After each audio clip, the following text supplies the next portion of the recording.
Your Samsung says storage full, but you've already deleted everything. Here's the hidden reason why those mysterious other files can quietly take up gigabytes of space. Here's how to find them. Open the Google Play Store and install a storage analysis app.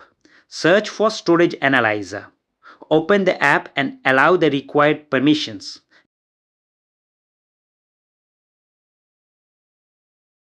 Tap File Categories. Look for the section called Other Review. The files carefully and delete anything you don't need.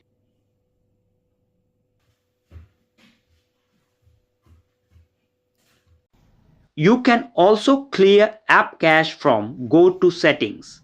Tap Apps. Then select apps you want to clear cache. Tap Clear Cache. Remember, always check files before deleting them. Did this free up space on your phone?